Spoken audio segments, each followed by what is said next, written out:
I'm Lee Walker. I've been attending Bible Center for 28 years. Much of that time, about 20 years, as on the staff as executive pastor. My first wife passed away when she was just 43 years old. We had 2 children, 2 girls, and Marty had 3 children, so we're a blended family. I'm so grateful that God has brought us together. Together we have 5 children. With those 5 children now we have 17 grandchildren, and that keeps us quite busy. It's very fun to watch them grow and grow in their faith as well as grow in stature.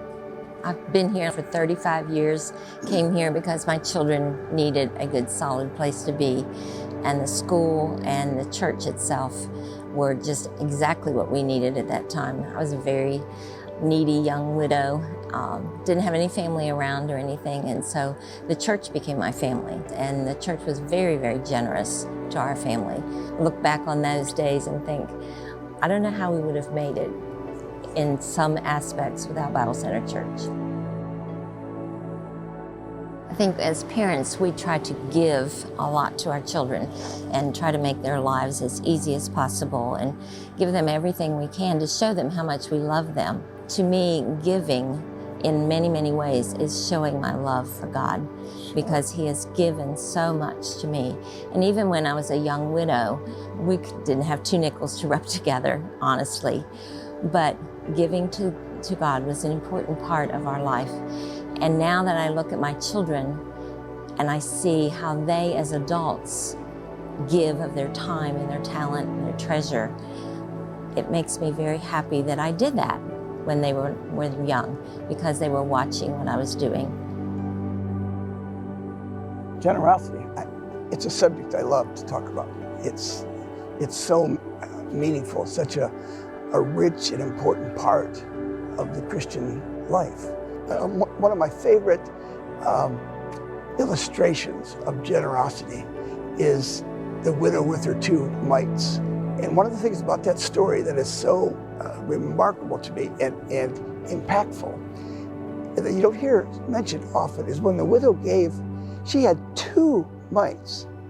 If she would have given 1, that would have been outstanding, because that's all she had.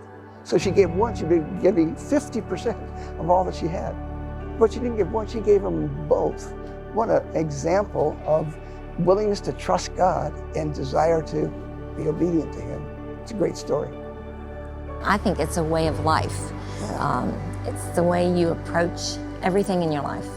How generous am I when I'm driving to people who are, especially now in cross lanes, they are working on the road, and am I going to let someone out, or am I going to be that person who just inches forward and blocks that driveway so someone can't get out? It's a way that I think about my whole life, not just giving to the church, which is a blessing to do, but the way I think about every aspect of my life. And I relate it to what God has done for me. Yeah. Incredible, unbelievable generosity in giving His absolute very best to us when we didn't deserve any of it. And so if I want to live like Christ and want to be more like Him, that's a characteristic that needs to show up in my life. And now that we're older and we've lived this way for a while, it just becomes a more natural thing, and you think that way. You don't have to make yourself think that way anymore. It just becomes a very natural thing in your life.